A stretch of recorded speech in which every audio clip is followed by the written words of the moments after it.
Good evening, and thank you for tuning in tonight. I'm New York City Councilman Chaim Deutsch, and you're listening to Chaim on the Radio. We're joined here tonight once again with my fantastic co-host, Dr. Faye Zakheim, who is with us via phone.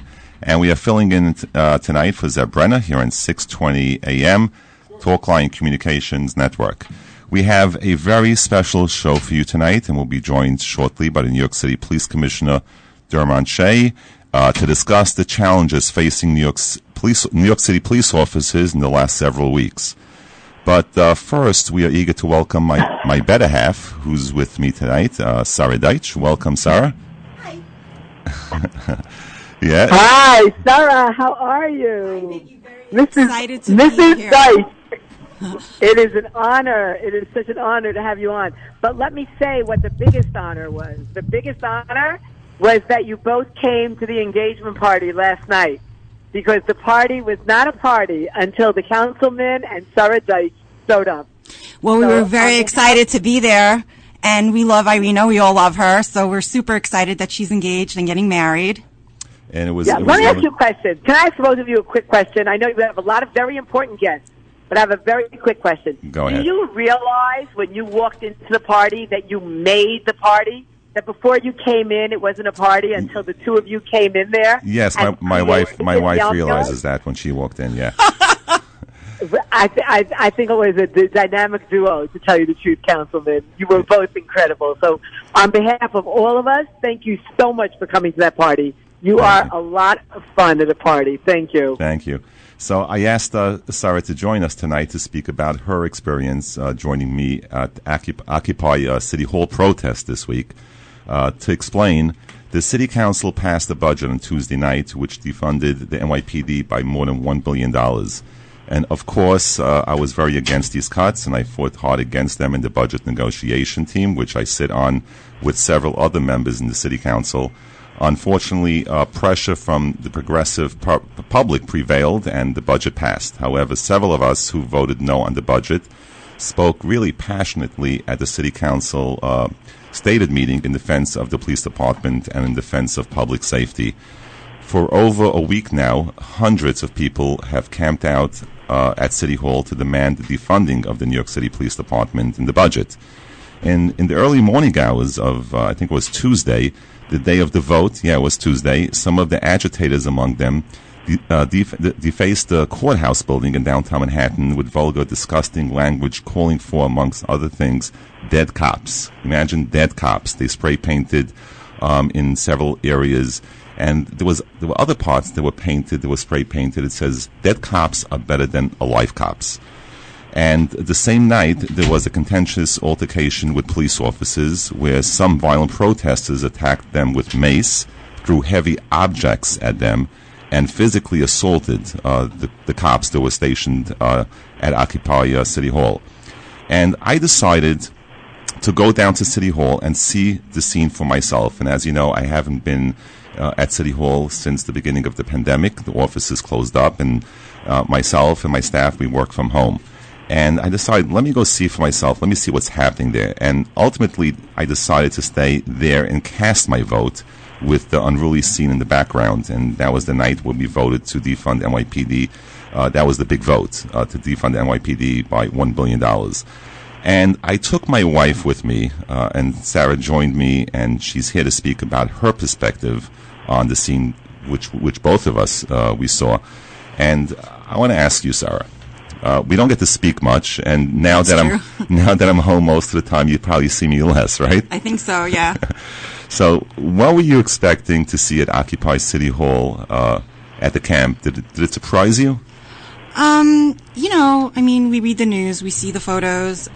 It's basically exactly as I thought it would be. It was unruly. The stench from the smoke from the marijuana, it was very difficult to breathe when you get close to them. I was very impressed with the police officers there. I mean, they were unbelievable. They were getting screamed at and cursed at, and people were doing really disgusting things, and they just stood there. And they took it all. They didn't say a word. They just stood there, and I was so impressed with them. You mentioned that, you see in the media and you understand from the media. And, when when I'm sitting at home, listening to the news and watching the news outlets and getting things on social media, I did not imagine of what I saw when I physically. Yeah, no, you don't think it's as bad as it is. Like, I mean, you see it and you're like, oh my gosh, I can't believe it, and then you're actually there and you're like, whoa, it's like way worse than I thought it was. And what did I do? I decided I'm going to walk through. Yes. I walked. You and Toba were very brave. Yeah. I walked there with my suit, with my pin, and also with my yarmulke on my head, of course. And yes, and I reminded you that we have 5 kids. Yes, you should be careful. And I walked through the crowd, and I wanted to see for myself. I want to tell you something. That was I terrified? Yes, I was terrified. And I went to many rallies and demonstrations and protests all my life, and I was never afraid to walk into a rally or a protest. Here, I was kind of terrified. So if someone feels scared to walk into a protest, then there's a problem with that protest, obviously. And those people are not New Yorkers. I spoke to several of them. They're from other states. They do not represent what New York is. They are not New Yorkers. I don't know who's paying them, but they are here to destroy our city, to destroy our country, and they're basically calling. They actually were happy when I told them I'm voting no on the budget. Yeah, because they thought that you were voting no on the budget for the reason that they wanted you to vote no on the budget, and that they didn't go far enough with those cuts. They didn't realize that you were voting no on the budget because of the cuts. Yes, and they gave me a thumbs up. Oh, you're voting no on the budget, right? So if they want police reform, then they would have a discussion about police reform. They don't want police reform. They want to destroy and they want to punish our police department. They want to see lawlessness here in New York City, and it just amazed me. So when I told them, yes, I'm voting no on the budget, they were so happy. But then when I gave my testimony with all those protesters right behind me, all you heard is boo, boo, and that was one of my proudest moments to hear them boo at me. I invited also one of our good friends. She's been here before, Margalit Ewart, to join us tonight as well. And Margalit has a more liberal perspective on these protests, maybe not as liberal as the liberals. And she actually joined us several weeks ago with Reverend Kevin McCall to discuss the Black Lives Matter movement. And those protests, the Black Lives Matter, they were peaceful protests, and those that came out because Black Lives Matter, those were peaceful protests. And then you saw those who wanted to take the message away from the Black Lives Matter protests. Those are the ones who were looting, who were attacking cops, and all the chaos that's been happening. And these are the same people that I have seen in front of City Hall at City Hall Park. You should see what it looks like there. It's a total mess. So to me, the Occupy City Hall and defund NYPD movements are not the same thing as the Black Lives Matter protests. But I'm eager to hear Margalit's opinion. Margalit, welcome live in the air. Thank you, Councilman Chaim D., for giving me this platform. As I said last time, whoever is looting and vandalizing, that's not the message of the movement. The message of the movement is, I can't breathe. We have seen with George Floyd's murder on video, okay, all of us agree that what happened there was a murder that should never have happened. And it's not the first incident, and it reminded people of what happened with Eric Garner. And it also has our black community afraid because they feel like it could have happened to them. That's what it's about. People are out there fighting for their lives. And those who are looting and the vandalism and attacking police, they are not helping us. They are hurting the movement. Yes, as a matter of fact, one of my colleagues who voted yes in the budget, Lori Cumbo, she posted something on her Facebook, and these people, these agitators, they actually went to members of the council. They went to the speaker's house. They went to the speaker's, boyfriend's house. they went to his mother's house, okay, and they threatened that you have to, $1 billion is not enough, and you need to, take away a lot more money from the NYPD. And even the ones that voted yes on the budget, they were annoyed. And, and this is what we're dealing with. This is what we're dealing with here. Margalit, you just mentioned that you don't support to defund the NYPD. What is your idea of police reform? My idea of police reform is having both NYPD and community leaders coming together at the same table and talking about what the community needs. What does the community need? We cannot defund our schools. We cannot defund our summer youth employment programs. We cannot defund our after-school programs. And this budget had New York City Council members and entities pitted against each other. Mm-hmm. Who will get funded? This is New York City. We should never have had this budget, $9 billion that has been cut from the budget. America is we have wealth. We should have never been in this spot where we are fighting amongst each other, and city council members, whether they voted yes, they're looked as the enemy. Whether they voted no, they're looked as the enemy. We can fund everything, because if our youth have places to go, they won't be out there in the street. They are unlikely to get in trouble being idle. They are unlikely to be met by officers getting arrested, and then the incarceration rates are up. I agree with you 100%. I actually had this conversation with Chaim a couple of weeks ago before the budget was even passed, and he said you need to look at what they're taking the money away from, and they didn't do a great job. I'm sorry. I think that the things that they are defunding, like you said, the after-school programs, this is what keeps our kids safe. When they have places to go and they're constructive, they stay out of trouble. When they stay out of trouble, they learn. Education, education, education. I can't stress it enough. It's extremely important, and that's what our kids need. And this is not something that, all this happened from 1 second to the next. Like 1 second, we're in a deficit. Yes, we are in a deficit, $8.5 billion deficit. But then all of a sudden, these advocates, so-called, what they call themselves advocates, they started coming out and saying defund the NYPD. And there was a lot of pressure. I'll tell you, I received over 100,000 phone calls. I mean, emails and phone calls to my office. I had to have a staff member just delete all these emails. Most of them were computer generated.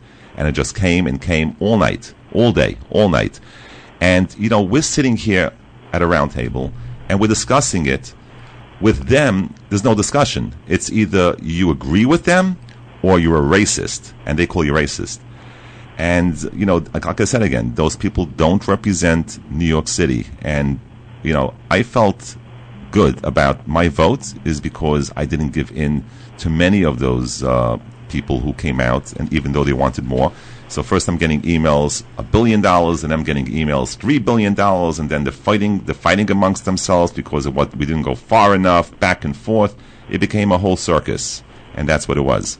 And I'm just curious what exactly it is that anybody thinks they accomplished by defunding the NYPD. What has changed now? Well, what has changed now? Yeah, a lot has changed. Other than the fact that they took away money from resources that we need, what have they changed? How have they made the situation itself better? How have they made sure that it's not going to happen again? Did they put money towards, let's say, if the police academy is 4 months, are they going to tack on another 2 weeks to give sensitivity training to the incoming recruits that they've now canceled that, right? So these people who have sat in classes for 4 months, now they don't have academy jobs. Classes. And from what I understand, this is the most diverse academy class that has been around in forever.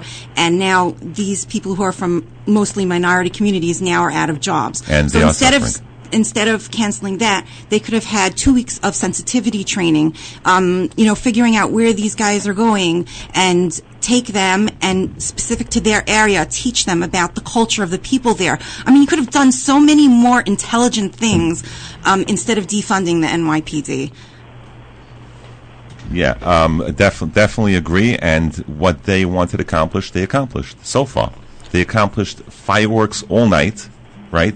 I get I can't tell you how many emails I get. Not really from my district because I drive around my district every single night. Yeah. I tell my wife, okay, I'll be back soon. This is, I think it's about 11, 12 o'clock, 3 midnight. hours later, I'm home. Yeah, 3 o'clock in the morning I come home. I drive around my district and I go to any areas where I might feel there's a problem. But it's so difficult to follow where these fireworks are coming from. And then people complain, but you really don't know where it's coming from. It could come from anywhere, east, west, north, well, south not, because you have the water there. But I know it could come from 3 different directions, and you don't know what it is. The other night, Sheva and I were sitting on the couch, and we both jumped and ran out because it sounded like it was literally on our porch. It was around the corner, and by the time I got there, there was nobody there anymore. But it literally sounded like it was right outside, and it was very scary. And I can't imagine, I mean, we don't have little kids in the house, but I do have grandkids, and I can't imagine them in their bedrooms sleeping when all of a sudden these huge pow, goes off. Like, what about them? Yeah. So, exactly. And Sara and Margalit will be remaining with us, so please don't leave throughout the show. So I encourage our listeners to call in with questions. Our call-in number here in the studio is 718-303-9090. Once again, it's 718-303-9090. We're going to take a commercial break now, and when we come back, we'll be joined by the New York City Police Department Commissioner Dermot Shea. TCN, Talkline Communications Network Radio, America's #1 Jewish program. Welcome back, and you're listening to Chaim on the radio, 620 on the AM dial, Talkline Communications Network. We're here live on the radio with my co-host, Dr. Faye Zakheim, and my 2 great guests right here. And one is my better half, and Sara Deutsch, and Margalit Ewart, community activist. We are honored to welcome New York City Police Commissioner Dermot Shea, the 44th Commissioner of the New York City Police Department. And Commissioner Shea was appointed to his position in December of 2019. And in the 7 months since he became the top cop in the city, Commissioner Shea has dealt with some of the most unusual circumstances for policing here in New York City. First, he presided over the department as sweeping bail reform laws took effect. Reforms that I believe endangered public safety. I don't believe it. I know it. He then led the department through the challenges of policing at the epicenter of global pandemic. And then before our police officers could even catch a nap, massive protests spread across the city in the wake of George Floyd's murder. And the initial days of protests brought forth shocking images and videos of chaos on the city streets as police cars were set on fire and violent altercations occurred between law enforcement and protesters. And, videos of mass looting also shocked the world, and boarded up windows in Midtown Manhattan became a common sight. And I just came back from Midtown Manhattan, and I saw some boarded up windows still happening. Now he is again leading the police department through a deeply challenging time as the new budget slashes their resources by over $1 billion. And that's $1 billion in expense and $500 million in capital funding. So it's $1.5 billion. And I truly cannot imagine how difficult the last 7 months have been for you, Commissioner. And through it all, you have struck the near impossible balance of vigorously defending your cops when they are unjustly attacked, while also working to educate and de-escalate the situation. So, Commissioner Shea, I'm going to stop talking right now. It's great to have you on the show. Councilman, thank you for having me, and it's really my honor to come on today. And you're right. It's been a busy 7 months, but we'll come out of it, and we'll be stronger for it. And God willing, it'll happen soon. So earlier this week, I read that you said in an interview that the criminal justice system in our city is imploding, and I thought that was a fantastic way to describe how many New Yorkers are feeling right now. Can you speak about what you meant?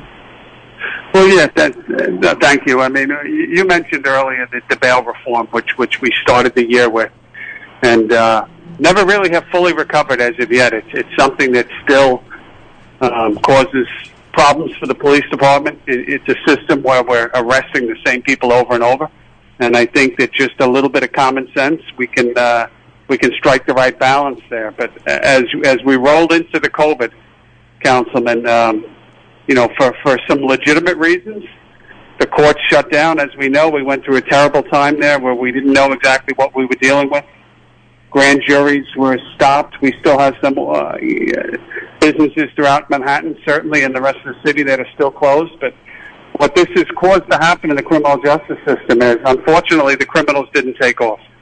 And as the men and women of the police department are out there day and night making arrests for a variety of offenses. Our arrests are down significantly, but when you look at some major crimes, when you look at shootings and gun possession and burglaries and robberies, those crimes, unfortunately, are still happening. And when the arrests are made for these offenses, because there's no grand juries taking place, it is really, over the last couple of months now, ground the system to a significant crawl. And when you look at the bail reform on top of the COVID effect, and when you look at the state and local prisons pushing a lot of prisoners out, it's really combined to make it a very difficult situation. It's when I see a RMP, when I see a cop car driving down the street, I feel for them. And I was on a conference, a Zoom conference with many of my colleagues when we're discussing the budget. And I mentioned to him, did you ever go on a ride-along with a cop? And years ago, there used to be these ride-alongs. You sat in the back of a cop car responding to jobs with the NYPD, and you're able to see firsthand what kind of jobs, what kind of calls they respond to, and you get a feeling of what it's like to sit in the cop car. So one of my colleagues who actually voted yes to defund the NYPD, she tells me, oh, yeah, I was in the ride-along once, and it's really scary. I said, well, my colleagues, maybe all of you should ride in the police car. Maybe you should do it today when cops are being attacked while they're driving around, right? And then you heard silence. So I think we need to challenge all our elected officials to do the ride-alongs.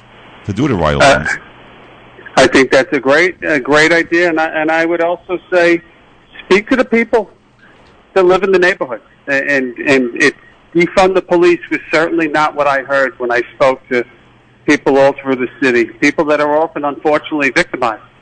And all they really want, Councilman, and I think you know this, and I appreciate your support, they just want to work, they want to live, they want to raise their children in New York City free of fear.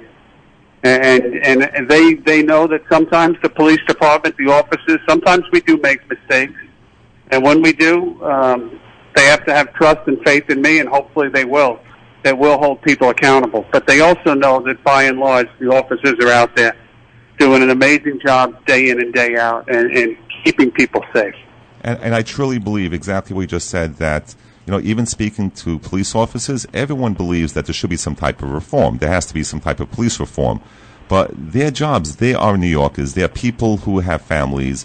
They have jobs, and it's the most diverse police department in the city. And they understand some of these issues, because they live within the communities. My wife who's here in the studio with us, and I were at one police plaza on Tuesday night, and we witnessed firsthand how a peaceful protest turned aggressive at nightfall.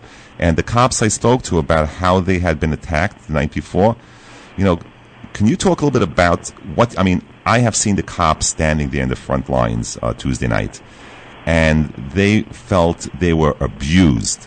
They were literally abused, and my wife was there with me. I mean, they were being abused, but I have to tell you, I would not have been so calm in the face of people screaming at me, cursing at me. I mean, they were just standing there. They were on their feet for hours. Tova and I were getting tired, and we were leaning and sitting, and they stood straight for hours and hours being abused. And also, what struck me about your officers and, the people that protect us, so diverse. They started coming out of 1PP, and there were black, Hispanic, Asian, women, men. I mean, it was such a diverse force that how how can you possibly say that an entire police force is racist when there are so many different types of cops? So I just, that's very curious to me, like what your thoughts are on that. And then my other question for you is, these cadets that were supposed to graduate, right? This was a very, very diverse class as well. Now what happens to them? They spent their, probably from childhood, wanted to be cops, because usually that's the story that you hear from cops. And now they've trained for 4 months and they have nowhere to go and nothing to do. What happens to them? That's right. Well, when you look at our police force, I mean, we have the luxury of being in the greatest city in the world and recruiting from all throughout the New York area, and we are by far the most diverse police department in the world. And we are a reflection of New York City. So you mentioned it, what you saw last night, but that is in every precinct across New York City. Whether they live in New York City, whether they, as you said, African American, white, Hispanic, generally we'll have a class come out of the academy, and it's not uncommon to have people from around the world in that graduating class speaking multiple languages.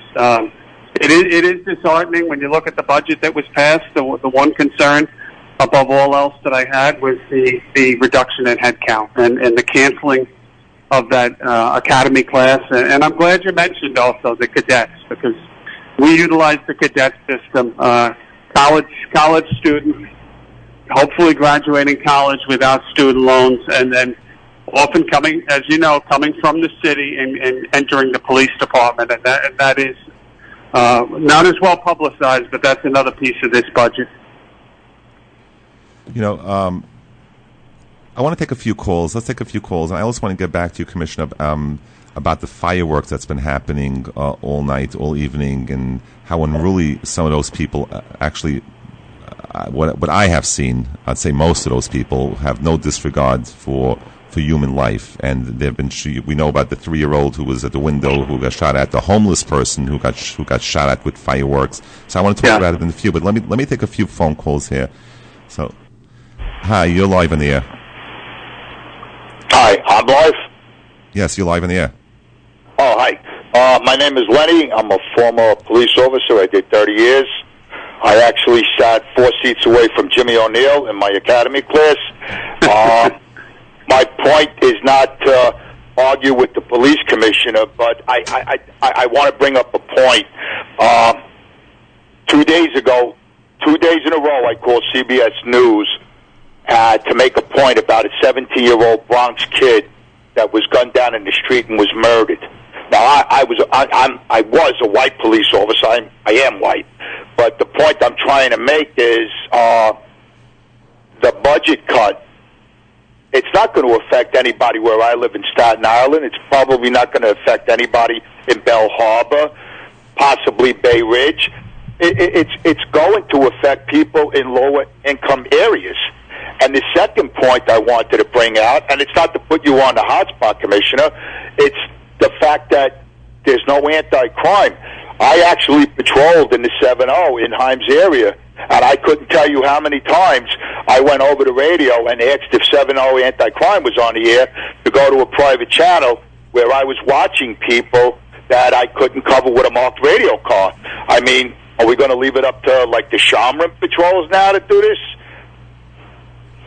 Yep. So, you ready for me? I'll take two points on that one. On the first one, Davidson Avenue this week, where we lost that 17-year-old.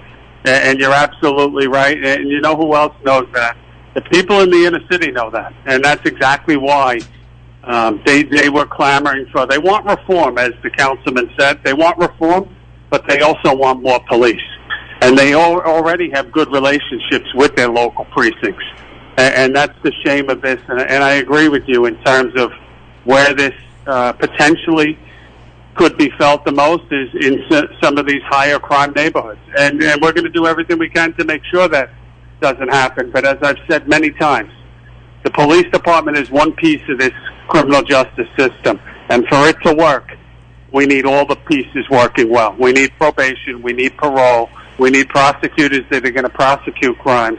And we need a working criminal justice system where the courts are actually holding hearings, having grand juries, and people feel consequences when they do something wrong. In terms of the anti-crime, very difficult decision.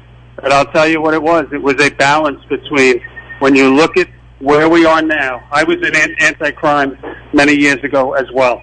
And policing in New York City has changed dramatically. There's still a lot of guns on the street, obviously, with what we've seen recently. But I can tell you that we have well over 1,000 gun arrests right now that are not being prosecuted. And the answer to what we need right now is, we don't need thousands and thousands more of stops. We need the cases that we have prosecuted and get these dangerous people off the street. We can do it with the resources that we have, with the precision that we have, with the shot spotter. We're a very well-resourced department coming into this year with the technology that we have, with the information every officer has, with the cameras that are throughout New York City right now. The reality was we were not getting bang for the buck in terms of guns taken off the street by anti-crime and the prosecutions. We got to do it differently in 2020. But I understand your concern. And in terms of gun violence, let me make everyone aware that's listening to this call. It is the number one priority of this department. Yeah, again, Commissioner, I retired in 2012. I am a Caucasian person, and it bothered me that a 17-year-old kid, regardless, black or white, whatever like that, a rising basketball star, was cut down in the prime of his life. You know, to say that all cops are bad is like to say, go down the line, Italians, Irish, anything. You know, you can always find something, but it's just not right the way it's being done. And the problem, and I'll hang up, but I just want to say this. Well, we'll send you the bill. Yeah. No, I can guarantee when you were it starts when you're very young.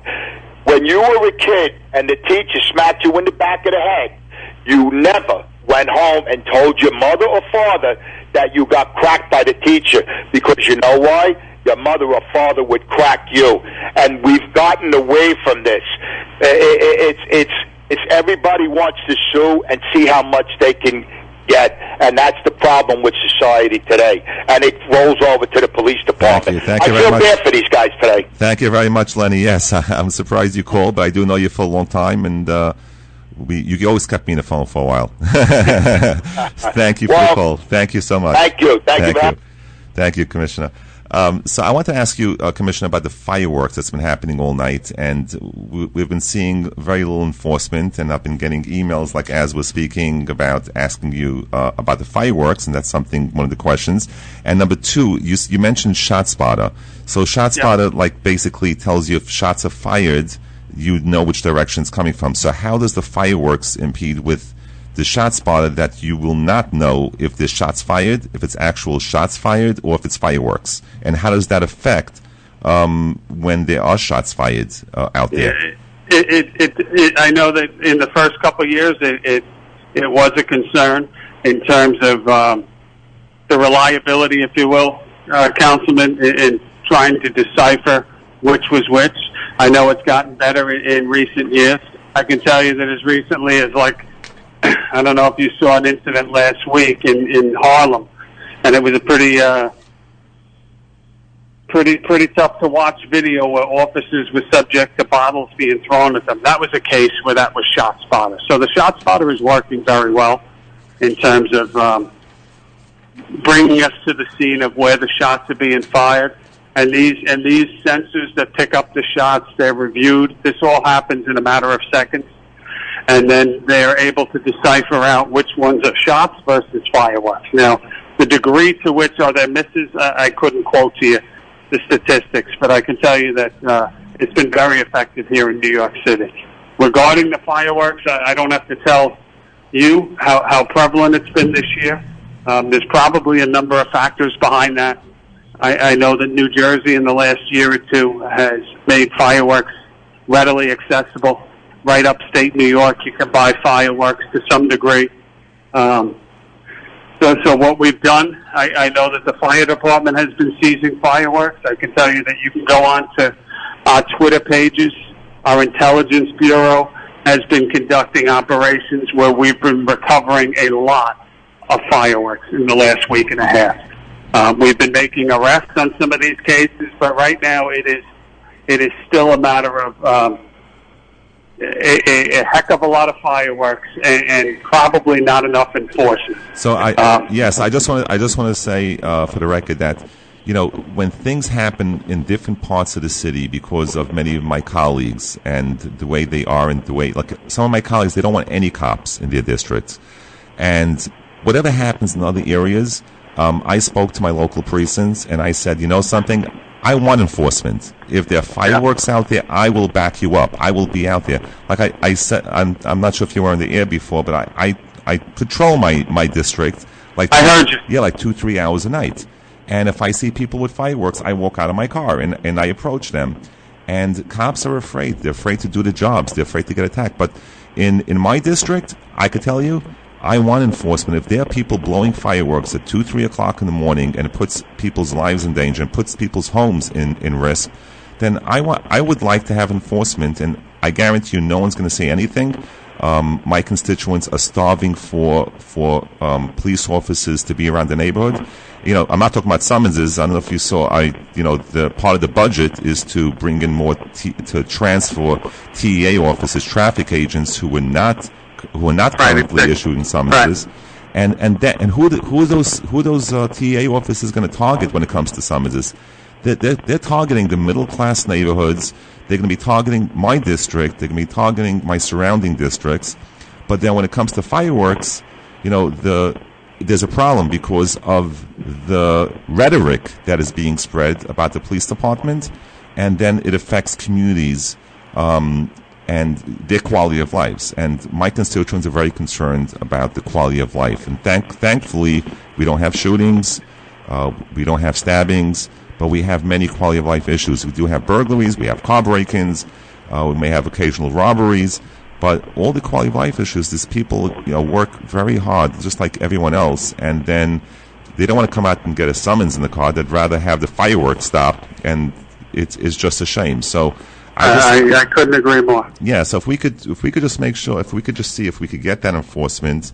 And you have my back. I mean, my district is very pro-cop. They are all for public safety, and we understand that the bail reform does not help.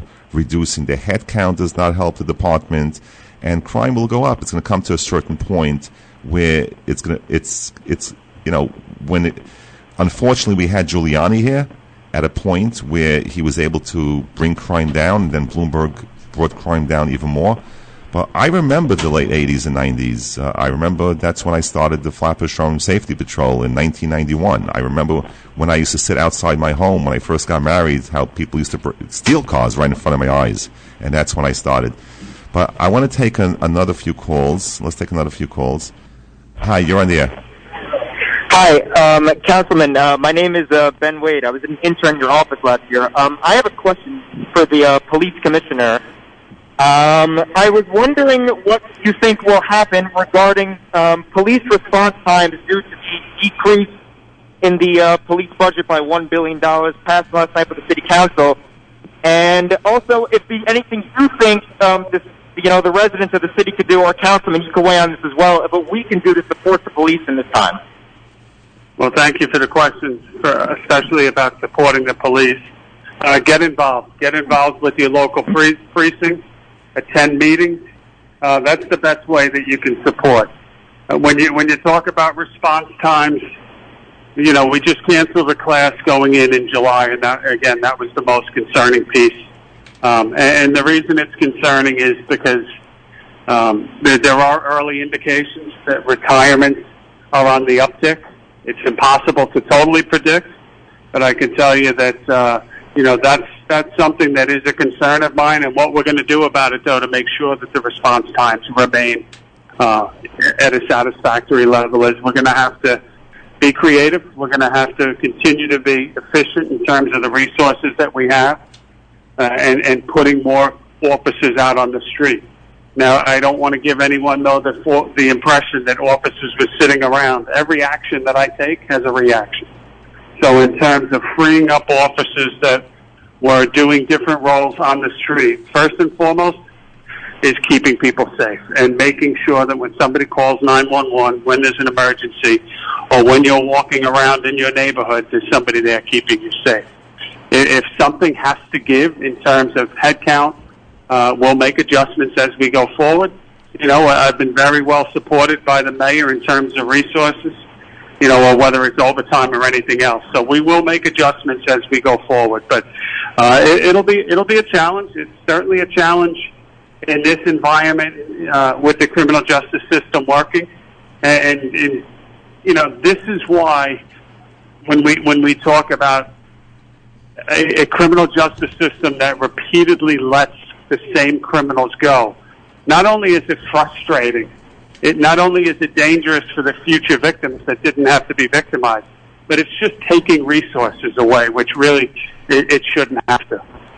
Thank you, Ben. Thank you so much. And as you know, 2 weeks ago, I was at Gracie Mansion when people were complaining about the heavy fireworks all night. Yes. And I went to Gracie Mansion with 200 cars. And I had a message for the mayor that if we can't sleep, you won't sleep. And we blew our horns in front of Gracie Mansion. And tonight I was at Gracie Mansion again with several hundred protesters. And we protested in front of the mayor's home. And we were there supporting the New York City Police Department. And we were telling him that he got to stop tying the cops' hands. And I just want to give this over to my wife, Sara. She has a question. Yeah, so Sure. I just wanted to know, I spoke to a lot of police officers, obviously, today in Manhattan and at 1PP.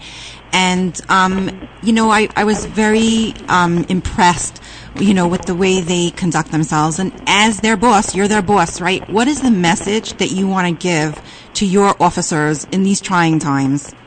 No, thank you. First and foremost, I want to say thank you. And it's always what I start with. Thank you for what they've done already. In the last 3 months, since the beginning of March when the COVID epidemic, we've asked them to do everything, and they've responded. I couldn't be more proud of the work that they've done. That's the first message. Secondly, I asked them to just keep an open mind. Remember why they became cops.